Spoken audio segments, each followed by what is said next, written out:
हाय मैत्रिणींनो, रुचिराखाव्यामध्ये तुमचं मनापासून स्वागत आहे। आज आपण बनवणार आहे कारल्याचे पंचामृत। कारल्याची भाजी लहान मुलांना आवडत नाही आणि काही मोठ्यांना पण आवडत नाही, पण आपण हे कारल्याचे पंचामृत केले तर त्याच्यात गोड, आंबट, तिखट असं कडू असे सगळे रस असतात, त्यामुळे त्याला कारल्याचा कडूपटपणा कमी होतो। त्यामुळे आपण आज करणार आहे कारल्याचे पंचामृत। मोठ्या लहानांपासून मोठ्यांना आवडेल असे कारल्याचे पंचामृत आहे आणि ही पारंपरिक पद्धतीने आपण करणार आहे आणि एकदम टेस्टी होतं। ज्याच्यात कारल्याचा कडवटपणा एकदम जाणवत नाही। त्यामुळे आपण कारल्याचे पंचामृतसाठी लागणारे साहित्य बघू। आणि ही कारले आपल्या शरीरासाठी खूप फायदेशीर आहे। रोगप्रतिकारशक्ती वाढते आणि डोळ्यांसाठी, पचन सुधारण्यासाठी आणि त्वचेसाठी पण खूप छान फायदा होतो। त्यामुळे आपण कारल्याचा आपल्या जेवणात समावेश करायलाच हवं। तर आपण बघूया, चला कारल्याचे पंचामृतसाठी लागणारे साहित्य। हे बघा, आपण कारले आहे ना, हे आपण त्याच्या बिया काढून घेतले आणि चिरून घेतले। मी याच्यात मीठ लावून ठेवणार नाही, असंच करणार आहे। असं केलं तरी याच्यात कडवटपणा कडू काही लागत नाही जास्त। आणि आपण त्याच्यासाठी जिरं घालणार फोडणीसाठी। हा घेतला आहे खोबरं भाजून त्याचे मिक्सरमध्ये वाटून घेतले। हे तीळ घेतले आणि हे शेंगदाण्याचं घेतले। तीळ पण भाजून वाटून घेतले आणि शेंगदाणे पण भाजून मिक्सरमध्ये वाटून घेतले। हे चिंचेचा कोळ आहे, तिखट आहे, मीठ आहे आणि गूळ। तेल तापत ठेवलं आहे, त्याच्यात आपण आता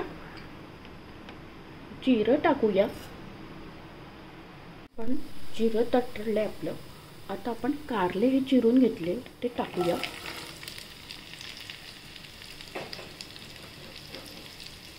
आता आपण हे कारलं चांगलं तेलात परतून घेऊया। कारलं आपलं डायबिटीजसाठी, ज्यांना त्यांच्यासाठी पण खूप फायदेशीर आहे। आपण आता हे छान तेलात परतून घेऊया।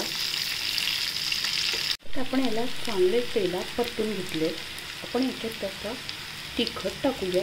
ही बेडगी मिरची वापरली आणि याच्यात आपण गूळ पण टाकणार आहे, त्यामुळे ते तिखट एकदम लागणार नाही। आणि याच्यात आपण आता एक हलवून घेऊया।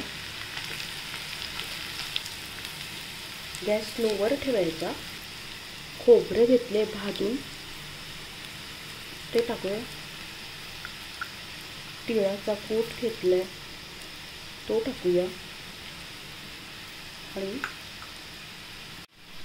आणि शेंगदाण्याचा कूट। आपण याच्यात खोबऱ्याचा कूट, तिळाचा कूट आणि शेंगदाणे हे सगळं आपण भाजून घेतलंय। आता आपण हलवून घेऊया, छान हलवून घ्यायला, छान व्यवस्थित हलवून घेऊया। आता आपण हा चिंचेचा कोळ केला होता, चिंच भिजून ठेवलं तो टाकूया आणि चवीनुसार मीठ टाकूया। छान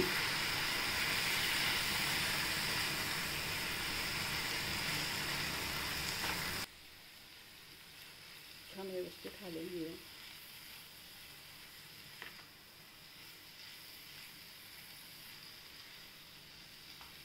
थोडंसं पाणी टाकूया आणि हलवून घेऊया छान।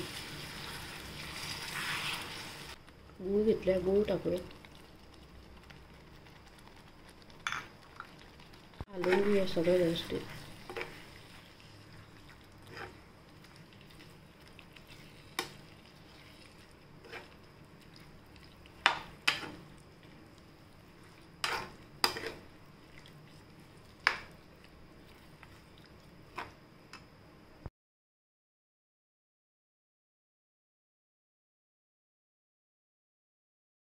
आपलं छान झालं आहे कारल्याचं पंचामृत।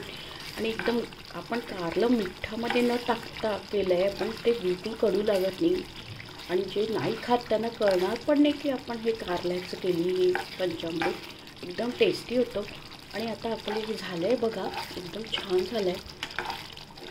थोडंसं घट्ट आणि झालं की आपण प्लेटमध्ये काढूया। पंचामृत असं नाव का देतात? कारण की याच्यात 5 रस आहे, आंबट, गोड, तिखट, खारट आणि कडू असे 5 रस येतात, म्हणून याला पंचामृत असं म्हणतात। आता आपलं हे कारल्याचं पंचामृत रेडी आहे, पण प्लेटमध्ये काढलं, एकदम टेस्टी होतो।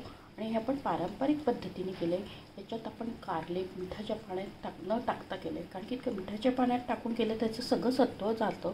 त्यामुळे असं करून बघा आणि एकदम टेस्टी टेस्ट. ज्यांना आवडत नाही ते पण खातील. एकदम याच्यात सगळे आपण शेंगदाण्याचं गूळ, तीळ, खोबरे सगळं मसाला टाकला आहे, त्यामुळे लहानांपासून मोठ्यांना आवडेल असं हे आहे. आणि ज्यांना कारल्याची आवडत नाही भाजी, कारलं खायला नाही म्हणतात, त्यांना असं करून द्या.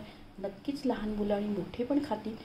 आणि अशा पद्धतीने तुम्ही नक्की पंचामृत करून बघा. तुमच्या घरच्यांना सगळ्यांना आवडतील. आपल्या चॅनलला जास्तीत जास्त फ्रेंड सर्कलमध्ये शेअर करा आणि रेसिपी आवडल्यास लाईक आणि सबस्क्राईब अवश्य करा. लवकरच भेटूया अशा नवीन नवीन रेसिपीसोबत. तोपर्यंत मस्त खा, आनंदित राहा आणि स्वस्त राहा.